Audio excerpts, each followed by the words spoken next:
Oke, thank you Kohan di atas materi hari ini. Berarti kita tadi belajar gimana cara lihat market dulu secara keseluruhan sehingga kita bisa menemukan saham apa yang potensial serta jangan lupa yang paling penting trading plan-nya sih, jangan cuma asal masuk di perusahaan aja berarti. Oke, kita mulai langsung pertanyaannya Ko Andi. Boleh. Untuk pertanyaan pertama, bisa diceritakan nih Ko Andi nih, kapan sebaiknya trading system itu dievaluasi tuh Ko Andi tuh? Oke, trading system itu bisa kita evaluasi mungkin menurut saya 6 bulan atau 1 tahun. Ketika Oke. kita udah coba untuk pakai ya atau apply. Hmm. Balik lagi kita evaluasi itu kita juga harus objektif. Apakah kitanya yang bandel nggak ngikutin trading system atau kalau kita udah disiplin banget ngikutin trading system hasilnya masih belum terlalu kelihatan. Dan ini biasanya menurut saya 1 tahun lah. Karena 6 bulan itu biasanya lagi masanya sideways juga gitu ya. Kadang-kadang sideways di IHSG atau di market itu bisa sampai 6 bulan, 1 tahun. Jadi periodenya cukup panjang. Cuman menurut saya yang ideal itu 1 tahun. Jadi 1 tahun kita udah belajar, misalkan belajar dari bukunya siapa atau ikut seminar siapa. Kita create trading system kita coba untuk apply. Kalau udah setahun memang kita disiplin mengikuti dan hasilnya belum oke, kita bisa evaluasi seperti itu. Ya. Oke, menarik nih Ko Andi. Melanjutkan pertanyaan yang tadi, ada pertanyaan dari Bapak Nanto. Nah, lagi Ko Andi, nah ini dia sering sekali mengintervensi metode trading yang telah dia buat karena dia panik ngelihat pasar nih Ko Andi nih. Nah, gimana nih? Ada tipsnya nggak biar dia tetap stay di trading plan dia atau jarang mengintervensi gitu kok?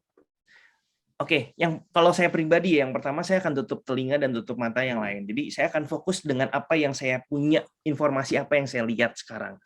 Kadang-kadang fokus kita itu berubah ketika kita ngelihat berita di luar atau kita melihat atau ada bisikan dari orang lain dan segala macam. Nah, biasanya kalau saya pribadi, saya akan fokus aja dengan apa yang saya lihat dan saya udah percayai gitu ya. Selama ini pembelajaran saya terhadap price action itu yang akan saya kedepankan. Itu yang pertama. Dan mungkin yang kedua, biar nggak panik gitu ya atau was-was ngelihat pergerakan market. Tergantung nih ngelihat marketnya di time frame berapa. Kadang-kadang kalau kita mau swing gitu ya, acuannya itu di daily time frame. Tapi kadang-kadang kalau kita ngelihat OLT atau apa yang pergerakannya itu lagi di 5 menit gitu ya candlestick atau misalkan lagi di 1 jam gitu ya candlesticknya, itu kan bikin pergerakannya seolah-olah terlihat drastis gitu ya, atau signifikan. Nah, jadi bisa bisa lihat bigger picture-nya dulu nih atau review trading plan awalnya seperti apa. Jadi sebenarnya gini, kalau kita udah entry itu nggak perlu ada keraguan lagi. Jangan mengintervensi yang pasti karena itu kan planning semua udah di awal gitu. Nah, di tengah-tengah itu kita cuma menyesuaikan aja, jangan sampai ada intervensi sih kayak gitu. Jadi harus ya memang mungkin agak memakan waktu, cuman harus disiplin berarti ya. Betul, Jangan betul. miss gitu. Oke, untuk pertanyaan berikutnya, nah ini kita membahas sedikit tentang indeks nih, Ko Andi nih. Boleh. Nah, apakah pergerakan IHSG menggambarkan pergerakan blue chip masih relevan nih, Ko Andi nih? Mengingat sejak ada Goto, pergerakan IHSG itu inline dengan pergerakan Goto. Gimana, Ko Andi? Ah, ini menarik. Oke, saya izin share screen ya. Ini sebenarnya Boleh, boleh. aku tuh udah um, create video sebenarnya kemarin malam tentang hal ini dan mau dipublish di YouTube mungkin minggu depan gitu ya. Cuma nggak apa-apa, aku bahas dulu di sini spesial gitu ya. Dapat Nah, bocoran. pergerakan dari IHSG sekarang ini secara time frame weekly menurut saya kalau kita lihat ya ini masih oke. Kenapa? Karena sebelumnya di sini kan ada resistance, di sini juga resistance, ada resistance juga di sini. Kemudian di sini berhasil di breakout dan surprisingly di sini adalah ada area demand ya atau area yang cukup panjang pergerakannya ini balance. Jadi ada cukup banyak terjadinya pertukaran barang di sini.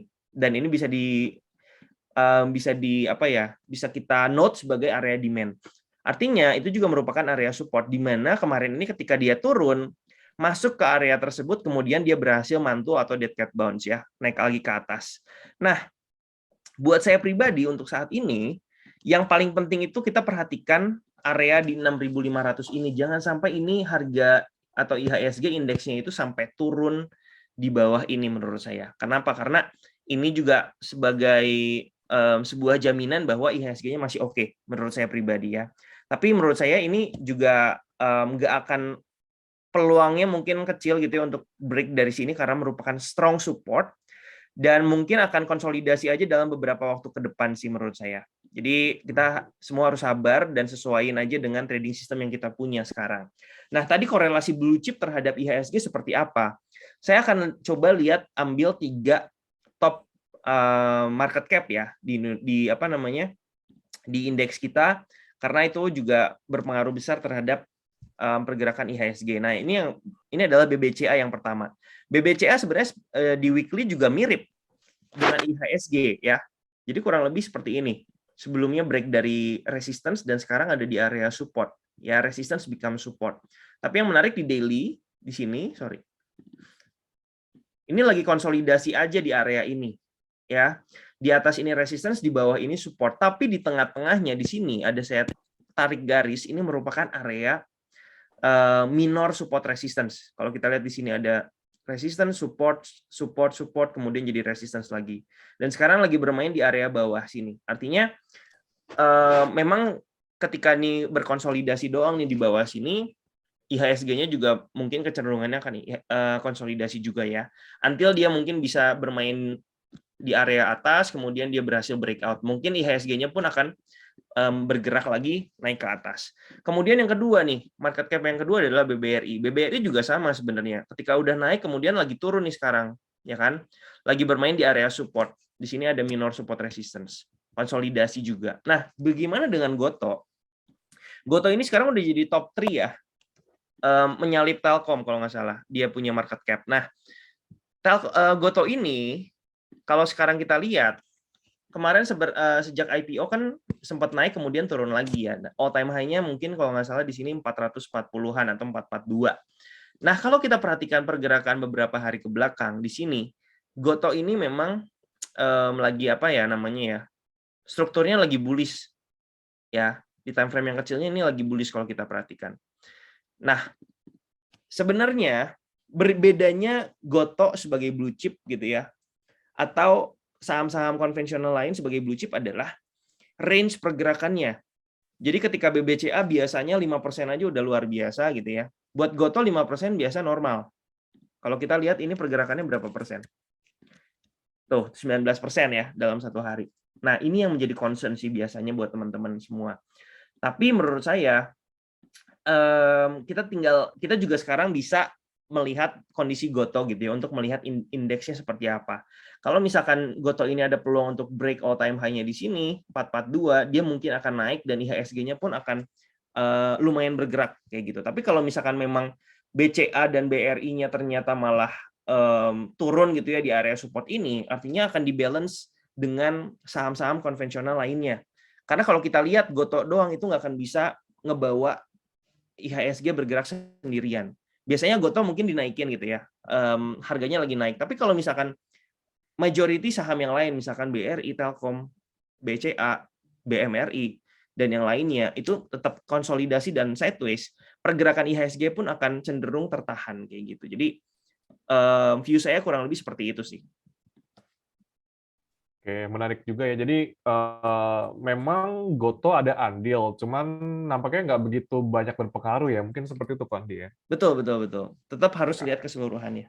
Oke, kita lanjut untuk pertanyaan berikutnya. Nah, pertanyaan dari Bapak Henry Chandra. Nah, izin bertanya, Pak Andi, apakah kita perlu meninjau makroekonomi secara keseluruhan? Seperti contoh, misal yang terakhir ada kenaikan suku bunga dan segala macam. Dan apakah ada efek inflasi yang sedang menghantui, Ko Andi? Gimana? Oke, thank you untuk pertanyaannya. Sorry sebentar. Oke. Ya, kalau kita dengar, kalau kita lihat berita dan kalau kita juga tahu kondisi ekonomi sekarang itu memang lagi di dalam sebuah kondisi yang kurang baik ya, karena inflasi di US itu juga nggak terbendung, kemudian kenaikan suku bunganya sampai yang tertinggi selama beberapa tahun, puluhan tahun sebelumnya.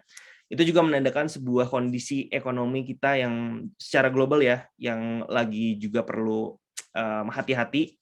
Tapi kalau kita perhatikan di Indonesia sendiri sih, kalau kita lihat Bu Sri Mulyani bilang juga kondisi kita tuh beda dan cukup safe ya sebenarnya ya. Kalau kita bandingkan dengan yang lain, terlihat dari IHSG kita itu sebenarnya kalau misalkan turun kemarin itu sempat turun juga nih ya kan di Mei, itu sebenarnya cuma 11% aja, dan ini wajar gitu ya untuk sebuah koreksi. Kalau kita lihat indeksnya Dow Jones atau indeks US di sana, dia tuh udah mengalami sebuah struktur bearish-nya udah dari lama ya, dari tahun kemarin, dan ini udah turun sampai 19% atau hampir 20%. Kayak gitu. Jadi kalau kita melihat kondisi seperti ini, secara makro memang perlu kita waspadai, tapi tergantung trading style ya, balik lagi ya. Kalau kita swing mungkin kita perlu sedikit melihat makro, dan untuk menentukan mid termnya seperti apa sih kondisi IHSG. Dan seperti yang kita lihat juga dan udah kita analisis bahwa komposit di sini IHSG untuk beberapa waktu ke depan ini masih akan konsolidasi sih, seperti itu. Jadi menurut saya boleh kita pelajari secara makro, dan untuk apa ya istilahnya ya, untuk kita menganalisis secara keseluruhan market kita kondisinya seperti apa. Tapi mungkin untuk teman-teman yang lebih ke scalping sebenarnya nggak terlalu perlu menurut saya, karena kita tradingnya kan cuman hanya detik itu juga, menit itu juga, makronya mau seperti apa. Kalau misalkan sahamnya bisa naik di detik itu atau di menit itu 2-3% kan tetap cuan buat mereka. Kayak gitu. Jadi tergantung trading style. Balik lagi, kalau investing justru akan menjadi penting ya, karena trading atau investing itu adalah sebuah seni. Jadi sesuaikan aja. Kita perlu nggak, kadang-kadang kan kita kalau mau ngechat gitu ya, ada yang pakai koas, tapi ada juga yang pakai apa ya, pensil gitu ya, atau ada yang pakai kayu lah atau apapun itu. Jadi balik lagi, itu tergantung kebutuhan kita sih untuk melihat market. Oke, menarik ya. Jadi kita bisa ambil, nggak semua data yang kita ambil ya di makro, ambil aja data yang kita butuhkan untuk analisis industri apa nih yang kita inginkan gitu. Mungkin seperti itu ya. Betul, betul, betul. Oke, ada pertanyaan berikutnya dari Bapak Andri Purnomo tentang trading plan tadi nih, Ko Andi nih. Nah, Ya. Ko Andi, kalau swing atau invest itu kita wajib juga menghitung RRR atau risk to reward ratio atau tidak? Dan apakah kalau kita scalping harus ngitung itu juga nggak sih, Ko? Nah, itu gimana dulu, Ko? Oke, sebenarnya kalau misalkan swing menurut saya perlu, karena gini, misalkan saham apa ya, misalkan saham, contoh aja ini contoh. Ini saham yang saya lihat juga menarik gitu ya, saham Cepin misalkan ya. Ini disclaimer dulu ya sebelumnya teman-teman ya. Saham Cepin kalau saya lihat ini ada sedikit lumayan menarik di beberapa hari pergerakan terakhir, tapi sekarang concern-nya adalah udah ada di area resistance, ya kan, kurang lebih di area resistance. Nah sebenarnya kalau saya lihat ini masih ada potensi untuk naik lagi, cuman kenaikannya mungkin terbatas. Nah kalau kita lihat di sini sekarang posisinya mau pasang stop loss-nya di mana nih? Kalau pasang stop loss-nya di bawah sini kejauhan dong dengan targetnya, misalkan targetnya cuma di area sini nih ya, misalkan cuma di area sini. Sorry. Nah, misalkan cuma di area sini, di resistance yang sebelumnya di area sini. Nah, di resistance yang selanjutnya maksudnya ya, di area sini. Artinya ini secara risk reward ratio nggak menarik, walaupun kita punya satu keyakinan untuk dia naik gitu ya istilahnya. Nah, cuman 1:1 misalkan, atau kalau ke bawahnya sedikit ya nggak nyampe 1:1. Artinya saya nggak akan kejar ini, walaupun dia naik, walaupun kita analisis dia naik dan ternyata memang naik ya beberapa hari ke depan, saya nggak akan menyesal. Nah, kita harus punya mentality itu. Walaupun kita tahu dia naik dan kita mau kita mau trading, kita harus lihat dulu risk first approach. Kalau kondisinya seperti ini, taruh stop loss-nya di mana? Dan kalau misalkan kondisinya tidak sampai risk reward ratio minimal 1:1,5, lebih baik kita nggak entry. Ya, ini yang disebut dengan FOMO, jangan FOMO lah istilahnya gitu ya. Tunggu dia marketnya koreksi lagi, cari opportunity yang lain, kemudian baru kita trade lagi naik. Misalkan ada potensi dia turun dulu ke support, baru naik lagi. Kurang lebih kayak gitu. Jadi balik lagi di market itu selalu ada opportunity, selalu ada kesempatan. Market saham kok buka terus kok tiap hari gitu ya. Jadi nggak perlu kita FOMO lah istilahnya. Risk reward ratio yang lebih bagus nanti juga bakal datang kok, kayak gitu sih kalau saya pribadi. Betul. Jadi apa ya? Nggak harus tiap hari kita trading kali ya. Kita nemuin aja Betul. momentum-momentum yang bagus. Seperti misalnya ini kita lihat rasio risk to reward. Kita melihat emiten yang menawarkan imbal hasil yang lebih besar dibandingkan resiko yang bisa kita terima gitu ya. Ya, betul. Oke, kita lanjut ke pertanyaan berikutnya nih, Ko Andi nih, dari Bapak Immanuel Kurniawan. Ko Andi, kapan titik entry yang ideal? Saat volume besar harga naik, atau saat closing sesi 1, atau menjelang penutupan market? Nah, terima kasih, Ko Andi. Oke, kalau masalah timing, saya pribadi jauh lebih suka adalah ketika menjelang penutupan market. Alasannya kenapa? Alasannya ini catatan untuk saham-saham yang nggak ada corporate action ya, atau nggak ada ininya ya di hari itu ya, nggak ada aktivitas lain gitu ya, atau karena kadang-kadang ada rebalancing indeks dan lain-lain. Jadi ini catatan untuk saham-saham yang nggak ada event apapun itu. Nah, kalau saya pribadi lebih cenderung di akhir daripada market gitu ya, di akhir sesi menjelang closing market. Kenapa alasannya? Karena kalau misalkan kita perhatikan biasanya institutional money gitu ya, atau institutional movement atau smart money itu biasanya masuk kalau nggak either di awal jam buka, itu di akhir biasanya. Jadi dia menentukan di awal dan di akhir. Di tengah-tengah itu ya biasanya lebih cenderung banyak retail. Itu menurut beberapa sumber yang saya baca dan menurut pengalaman saya melihat juga. Artinya kalau kita sebagai swing trader mau following the giant gitu ya, istilahnya following the giant atau following the smart movement atau smart money, kita lebih prefer untuk mendapatkan sebuah informasi yang valid sesuai dengan apa yang mereka coba untuk create gitu ya. Jadi kalau saya pribadi nyamannya sih di closing atau di akhir untuk entry pribadi. Jadi kan kalau selama open market itu candlestick daily masih bisa bergerak ya teman-teman. Candlestick daily masih bisa bergerak, tapi kalau misalkan menjelang closing dan kita entry di harga tersebut, menurut saya jauh lebih valid aja sih.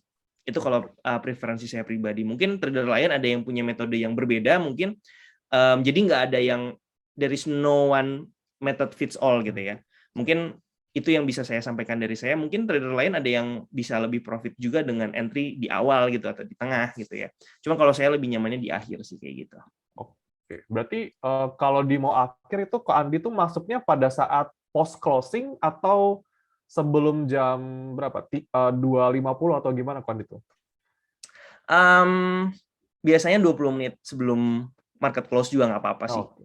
Gitu. 20 atau 10 menit sebelum market close itu juga bisa entry-nya di situ. Siap. Oke, kita melanjutkan pertanyaan tadi seputar entry atau exit. Nah, ini ada pertanyaan tentang exit nih. Ko Andi, saat trading plan sudah masuk area cut loss, mending cut loss langsung atau itu nunggu closing? Nah, gimana tuh Ko Andi? Kalau misalkan untuk cut loss kan gini, sebelum kita melakukan sebuah trading, kita membuat yang namanya plan. Di dalam plan itu ada yang namanya stop loss dan ya ada yang namanya stop loss. Nah, kalau misalkan stop loss ini kita pasang dan selama open market gitu, misalkan siang-siang itu udah kena ya berarti udah harus close kan posisinya. Tapi kalau misalkan kita melihat bahwa marketnya kurang oke, ya kan, dan ternyata kita udah mengantisipasi bahwa analisis yang kita lakukan salah, entry yang kita lakukan terlalu terburu-buru, biasanya saya pribadi cenderung untuk menunggu closing market, karena takutnya karena menurut saya lebih confirm saya melihat data di dalam satu hari kayak gitu ya, berarti artinya sampai closing market. Jadi kalau saya mau cut loss, biasanya saya cut loss menjelang menjelang closing market kalau misalkan belum kena stop loss kayak gitu. Jadi itu ada dua opsi sih. Kurang lebih kayak Gantung preferensi ya. Betul. Oke, kita lanjut Ko Andi tentang trading plan. Nah, tadi ini pertanyaan dari Ibu Aini Mawada. Nah, pertanyaan seputar kalau kita swing trading, kapan kita pantau porto, misalnya setiap hari kah, setiap minggu atau segala macam, dan bagaimana mekanismenya. Lalu, apakah ada beda dengan trading model scalping atau investing tuh kok? Gimana? Lihat porto ya. Kalau lihat porto sih sebenarnya daily juga nggak masalah sih daily. Ya ketika kita butuh aja, misalkan kita mau ngelihat portofolio kita, boleh dilihat. Kalau saya pribadi cenderung lebih lihat ke sahamnya gitu ya. Misalkan ini adalah saham-saham yang saya punya. Ini adalah saham-saham yang saya punya di portofolio saya saat ini. Ya, jadi either saya lihat kondisi portofolio lagi plus atau minus sekarang, biasanya kalau saya pribadi saya lebih suka lihat chartnya gitu ya. Misalkan saya lagi open ini contoh ya, misalkan saya lagi open di Cepin gitu ya dengan kondisi seperti ini. Targetnya di sini misalkan. Oh, udah running nih, misalkan udah running profit lumayan gitu ya ke area sini. Nah, baru saya lihat, oh ini kayaknya bisa saya pindahin ke stop loss-nya ke break even point. Nah, itu baru saya buka OLT, baru saya edit gitu ya, atau saya coba untuk amend gitu ya, stop loss-nya masukin ke sini. Kayak gitu. Jadi either saya suka lihat portofolio di OLT, biasanya saya pakai ini aja.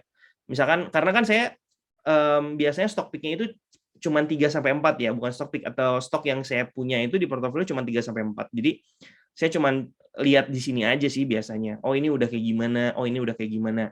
Biasanya nggak perlu terlalu sering juga, tapi daily aja sih. Biasanya daily kita lihat kondisi pergerakan hari itu seperti apa. Apakah masih inline dengan trading plan kita di awal. Kalau misalkan udah nggak inline nih kelihatannya, mungkin perlu yang namanya kita cut loss dan segala macam, itu bisa diperhitungkan kayak gitu sih.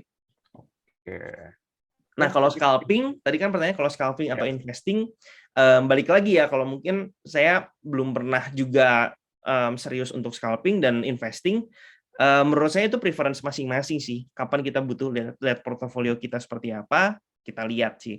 Tapi kalau scalping kan kayaknya dalam satu hari entry-nya ada 5-6, kemudian portofolionya udah berubah, mungkin resikonya kan bakal berubah juga ya mengikuti. Jadi akan setiap hari ngelihat portofolio kayak gitu sih. Kalau investasi mungkin kayaknya lebih percaya fundamental kan. Jadi ya udah kita santai aja sih, jauh lebih santai aja, nggak perlu terlalu sering juga lihat portofolio. Justru terlalu sering lihat portofolio kadang-kadang bisa membuat yang namanya psikologis kita menjadi ragu gitu ya, atau bimbang kayak gitu. Jadi perlu diperhatikan juga. Oke.